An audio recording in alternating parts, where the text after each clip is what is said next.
प्रधानमंत्री नरेंद्र मोदी ने झारखंड मुक्ति मोर्चा यानी जेएमएम के संस्थापक और पूर्व मुख्यमंत्री शिबू सोरेन के निधन पर उन्हें श्रद्धांजलि अर्पित की। पीएम मोदी सोमवार को दिल्ली के सर गंगाराम अस्पताल पहुंचे। इस दौरान उन्होंने झारखंड के सीएम हेमंत सोरेन से मुलाकात कर अपनी संवेदनाएं व्यक्त की। पीएम मोदी ने सोमवार को दिल्ली के सर गंगाराम अस्पताल पहुंचकर हेमंत सोरेन और उनके परिवार के सदस्यों से मुलाकात की और शिबू सोरेन के निधन पर दुख जताते हुए अपनी संवेदनाएं व्यक्त की।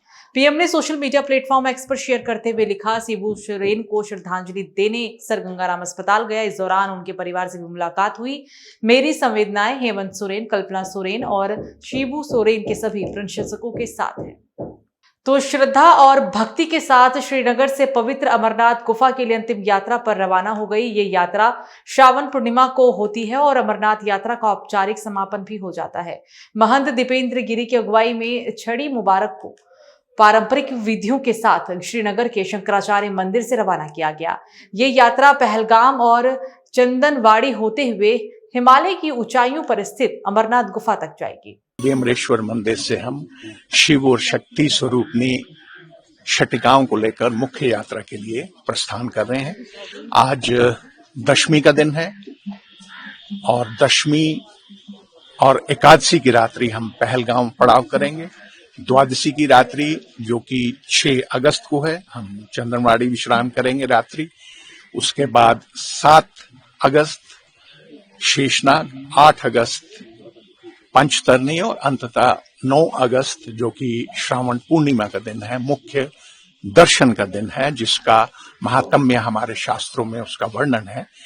तो वहां पर पहुंचकर छड़ी मुबारक को उस पवित्र गुफा में, जहां पर माता पार्वती के आग्रह करने पर भगवान शिव ने वो कथा कही जिसको सुनने से जीव जन्म और मृत्यु के चक्र से मुक्त हो जाता है। तो वहीं इन दिनों संसद का मानसून सत्र चल रहा है और नेताओं का आना जाना लगातार बना हुआ है। आज भी सदन की कार्यवाही के बीच केंद्रीय गृह मंत्री अमित शाह सदन भवन में पहुंचे। वे बेहद फुर्तीले अंदाज में संसद के अंदर प्रवेश करते हुए नजर आए हैं। सनातन बहम में योग गुरु बाबा रामदेव कूद गए हैं। उन्होंने मीडिया से बात करते हुए कहा कि जो लोग सनातन को आतंकवाद से जोड़ रहे हैं उनका राजनीतिक मोक्ष होगा। बौद्धिक दिवालियापन के शिकार हिंदू धर्म में पैदा हुए, लेकिन हिंदू धर्म के कलंक के रूप में काम कर रहे हैं कुछ लोग कि जिस धर्म में, जिस संस्कृति में जिन पूर्वजों के वो वंशज कहलाते हैं, अपने ही वंशधरों को, जिन ऋषिकाओं के हम संतान हैं, उन्हीं को कह रहे हैं हिंदू आतंकवाद, सनातन आतंकवाद। और कहीं वोट मिल रहा है कि भगवा बोलेंगे तो वोट कट जाएगा, तो कहते हैं कि भगवा आतंकवाद नहीं, हिंदू सनातन आतंकवाद कहो। इस तरह से, और जब कोई प्रसंग आता है तो कहते हैं आतंकवाद का कोई धर्म और मजहब नहीं होता, लेकिन हिंदू को, हिंदुत्व को, सनातन को आतंकवाद से जो जोड़ करके एक बहुत बड़ा धार्मिक और सांस्कृतिक पाप कर रहे हैं और मूलतः वो संविधान की भावना के भी खिलाफ काम कर रहे हैं, एक संवैधानिक पाप भी कर रहे हैं। उन सबको भगवान सद्बुद्धि दे, नहीं तो राजनीतिक रूप से उनका बहुत जल्दी ही मोक्ष हो जाएगा। उत्तर प्रदेश की राजनीति में अपराध और सत्ता का जो मेल दिखा, मुख्तार अंसारी उसका सबसे बड़ा चेहरा था, लेकिन अब उनके जाने के बाद उनका सबसे छोटा बेटा उन्हीं के पदचिन्हों पर चलता हुआ नजर आ रहा है। दरअसल मुख्तार अंसारी के सबसे छोटे बेटे उमर अंसारी को पुलिस ने जब्त संपत्ति से संबंधित दस्तावेजों में कथित तौर पर जालसाजी करने के आरोप में गिरफ्तार किया। गाजीपुर पुलिस ने उमर अंसारी को लखनऊ से गिरफ्तार किया। इस संपत्ति को अपने नाम कराने के लिए उमर अंसारी ने अपनी ही मां अफशा अंसारी के फर्जी दस्तखत कर संपत्ति हासिल करने की कोशिश की। आपको बता दें कि अफशा अंसारी पर 50,000 रुपए का इनाम है। इस मामले में मोहम्मदाबाद पुलिस स्टेशन में संबंधित धाराओं के तहत मुकदमा भी दर्ज है। IS 191 गैंग के सरगना और मुख्तार अंसारी और वर्तमान में 25,000 की इनामिया अफशा अंसारी के पुत्र उमर अंसारी के द्वारा कोर्ट में अपने वकील के माध्यम से एक याचिका की गई थी कि एक संपत्ति जिसका जब्तीकरण 2021 में गैंगस्टर एक्ट के अंतर्गत किया गया था, जो कि इनके पिता की थी, उस जब्तीकरण के बाद इस ऑर्डर को माननीय न्यायालय के द्वारा कंफर्म किया गया मार्च 2025 में। उस ऑर्डर के विरुद्ध इनके द्वारा एक याचिका दाखिल की गई थी। जब उस याचिका का गहनता से अवलोकन किया गया तब ये जानकारी हुई कि उसमें जो अफशा अंसारी के जो साइन है, जो कि वर्तमान में 50,000 की इनामिया है, उनके जो सिग्नेचर हैं वो फर्जी हैं। अब अन्य डॉक्यूमेंट्स उनका मिलान किया गया, और क्योंकि आफसा अंसारी 50,000 की इनामिया भी वर्तमान में है, तो उसको फौरन हम लोग ने उसमें गहनता से उसमें काम करना शुरू किया। तो क्लियर उसमें हुआ कि इनके द्वारा भौतिक एवं आर्थिक लाभ लेने के उद्देश्य से ये इनके द्वारा किया गया था, ताकि क्योंकि उस प्रॉपर्टी की वैल्यूएशन बहुत है, लगभग 10 करोड़ के आसपास और लगभग 6-7 हजार गज के आसपास उसका एरिया है और शहर के बीचों बीच है। तो अपनी माँ के फोर्स सिग्नेचर करके इनके द्वारा उस प्रॉपर्टी को भविष्य में संभावना थी कि उसको अपने पक्ष में करवा के फिर उसको खुर्द-बुर्द करते, तो उसी पर मुकदमा पंजीकृत किया गया सिग्नेचर फॉर्ज करने के लिए उमर अंसारी एवं इनके वकील लियाकत के विरुद्ध, और इसमें गहनता से और छानबीन की जा रही है और इनको जेल भेजा जा रहा है, हिरासत में ले लिया गया है और रिमांड के लिए आज ही इनको कोर्ट के समक्ष प्रस्तुत किया जाएगा। तो वहीं मुख्यमंत्री योगी आदित्यनाथ ने सहारनपुर में 381 करोड़ की 15 विकास परियोजनाओं का लोकार्पण किया। सहारनपुर, मुजफ्फरनगर और शामली के लिए विकास को नई रफ्तार देने का संकल्प। विपक्ष पर भी उन्होंने जमकर निशाना साधा। सहारनपुर जनमंच पर पहुंचे उत्तर प्रदेश के सीएम योगी आदित्यनाथ ने कुल 381 करोड़ रुपए की लागत से तैयार की गई 15 विकास परियोजनाओं का लोकार्पण किया है। इस दौरान उन्होंने विभिन्न योजनाओं के लाभार्थियों को प्रमाण पत्र भी बांटे। सीएम ने मंच से संबोधन में कहा कि उनका सहारनपुर आगमन केवल एक कार्यक्रम नहीं, बल्कि सहारनपुर, मुजफ्फरनगर और शामली जैसे 3 प्रमुख जिलों के विकास की दिशा में गंभीर समीक्षा और मार्गदर्शन का अवसर है। सीएम ने कहा कि सर्किट हाउस में तीनों जिलों के अधिकारियों और जनप्रतिनिधियों के साथ व्यापक विकास समीक्षा बैठक हुई। बैठक में यह तय किया गया कि अगले कुछ महीनों में तीनों जिलों में तेज गति से विकास कार्यों को अंजाम दिया जाएगा। तो वहीं गाजियाबाद के वसुंधरा सेक्टर 17 स्थित ग्रीन व्यू अपार्टमेंट के ब्लॉक एच में रविवार को सुबह एक बड़ा हादसा हो गया। करीब सुबह 4 बजे 3 मंजिला इमारत की सीढ़ियां अचानक से भर भिराकर नीचे गिर गई। हादसे के वक्त कोई सीढ़ियों का इस्तेमाल नहीं कर रहा था, जिसकी वजह से एक बड़ा हादसा टल गया। लेकिन घटना के बाद इमारत की ऊपरी मंजिलों पर रहने वाले लोग अपने अपने फ्लैट में फंस गए, क्योंकि बिल्डिंग में लिफ्ट की कोई व्यवस्था नहीं थी और उतरने का कोई सुरक्षित रास्ता भी नहीं था। सूचना मिलते ही मौके पर पहुंची फायर ब्रिगेड की टीम ने राहत एवं बचाव कार्य शुरू किया। मुख्य अग्निशमन अधिकारी राहुल पाल ने कहा कि फ्लैट नंबर H110 की तीसरी मंजिल को जोड़ने वाला कॉरिडोर भी इस हादसे में ध्वस्त हो गया है, जिससे फ्लैट में रह रहे संजीव शर्मा, उनके बेटे साहिल समेत उनका पालतू कुत्ता भी अंदर ही फंस गए थे। स्थिति बेहद जोखिमपूर्ण बनी हुई थी। वो 15 to 30 के बीच में जो है स्ट्रक्चर चेक नहीं किया गया है गवर्नमेंट अथॉरिटी के द्वारा, जो भी चेक करना चाहिए था टाइम टू टाइम। ठीक है, ये प्रॉपर मेंटेनेंस नहीं हुआ है, I guess this is the reason, major reason.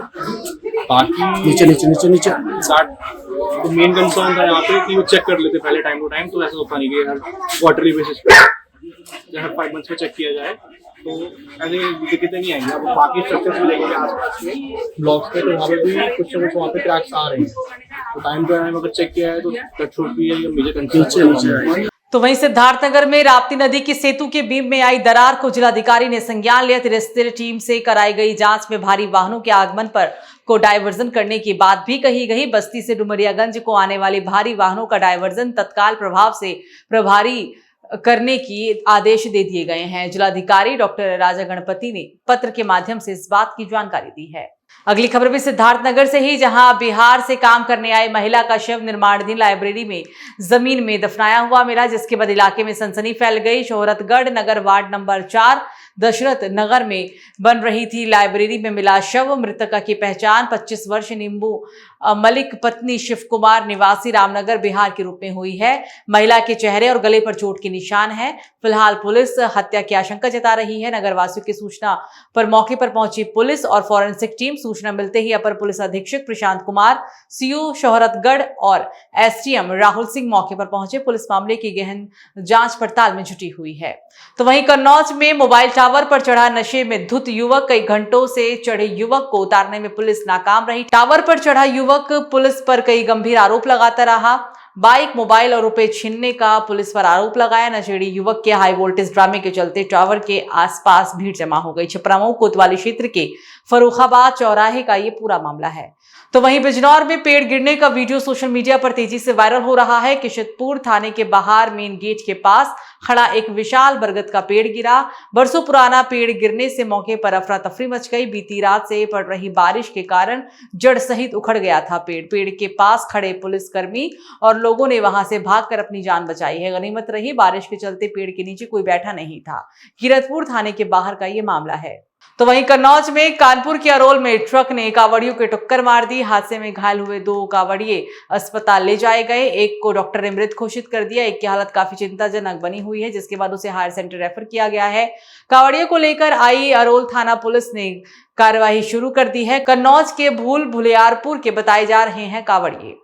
Kannauj में ड्रोन की मनमानी उड़ान पर लगा प्रतिबंध। अपराध में रेकी के लिए इस्तेमाल होने की शिकायत पर प्रशासन ने ये कदम उठाया।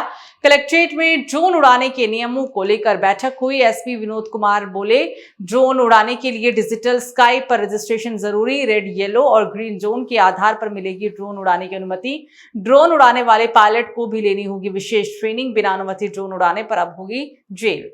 तो अगली खबर भी बिजनौर से ही, जहां पर बारिश के पानी ने बरपाया कहर। पहाड़ी और मैदानी इलाकों में हो रही बारिश से नदी का जलस्तर बढ़ गया। जलभराव के चलते पानी के बीच मझधार में फंसी स्कॉर्पियो कार।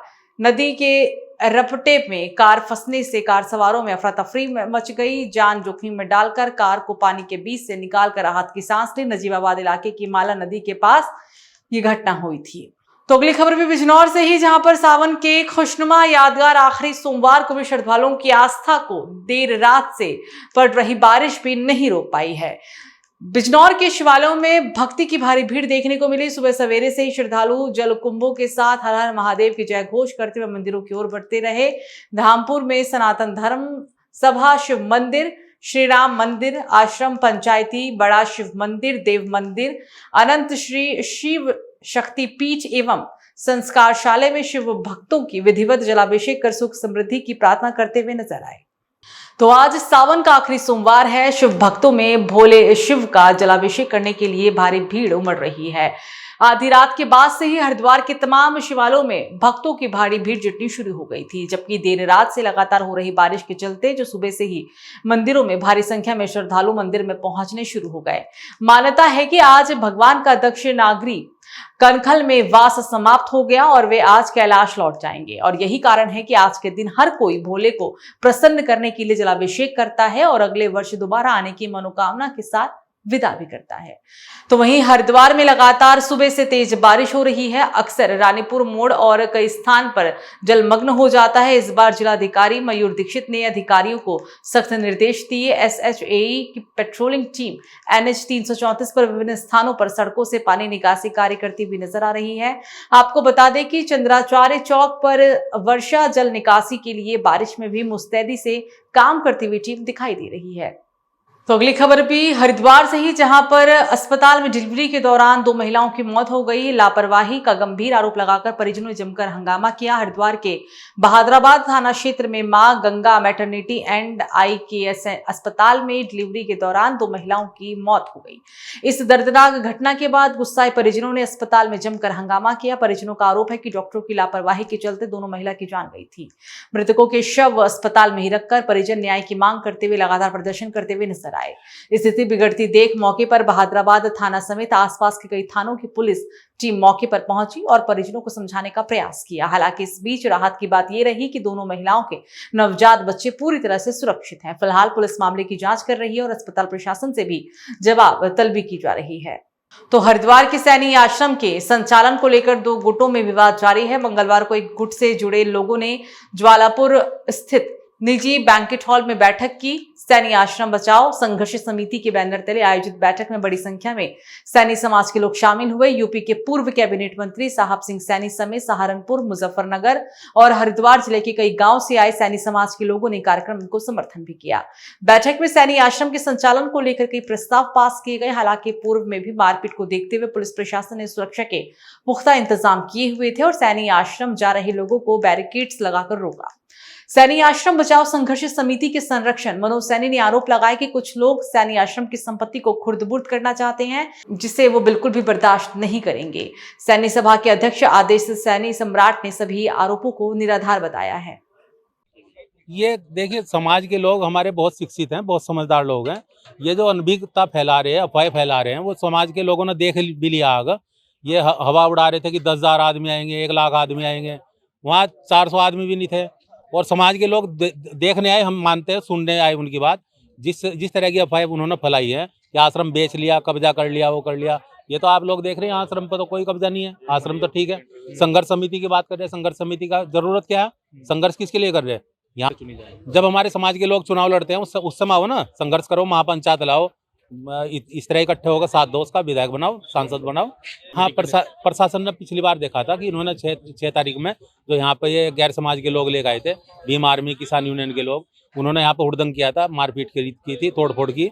इसलिए प्रशासन ने इस पर संज्ञान लिया है। बार आज हमारे यहाँ 5 प्रस्ताव पास हुए, जिसमें जो ये जयचंदी मैं कहूँगा उनको, जिन्होंने फर्जी कमेटी जाली दस्तावेज के जरिए पंजीकृत कराई है, उनको एक तो समाज से बहिष्कृत करने का और इनको सैनी आश्रम से भी उनका बाइकाट करने का। आज जो भीड़ है उसने बहुत सारे निर्णय लिए हैं। नई सदस्यता खोलने का जो मात्र 31 रुपये है। दूसरा, एक 21 सदस्य संचालक मंडल जो सैनी आश्रम को अभी संचालित करेगी जब तक चुनाव नहीं होते, और लोकतांत्रिक तरीके से उसमें चुनाव किए जाएंगे। और फिर ये बागडोर, ये प्रशासन को भी आज हमने दिखा दिया है कि समाज इधर है, वो सिर्फ चंद लोग हैं और वो बस ये है कि राजनीतिक लोग हैं। देखिए, माहौल जो है बिल्कुल शांत है। ये सैनिक जो सभा के 2 पक्ष है, उनमें से एक पक्ष की आज यहाँ पे आम सभा थी, जिसको लेके लोग यहाँ पे एकत्रित हुए हैं। और पुलिस व्यवस्था जो है वो सारी ड्यूटियाँ यहाँ पे लगाई गई है और माहौल अभी शांत है। नहीं, ऐसे कोई गहमा गहमी की टकराव की कोई स्थिति नहीं बनी है। पुलिस बल जो है आश्रम के पास में और जो यहाँ पे बैंकेट हॉल जहाँ आम सभा हो रही है वहाँ लगाया गया है, आर्य नगर चौक पे लगाया गया। सभी इंपॉर्टेंट पॉइंट्स जो है वहाँ पे बल लगाया गया और ऐसी कोई स्थिति नहीं है। उनके द्वारा, खुद के द्वारा ही जो है निर्णय लेके दूसरी जगह जो है बैंकेट हॉल के अंदर अभी आम सभा करी जा रही है।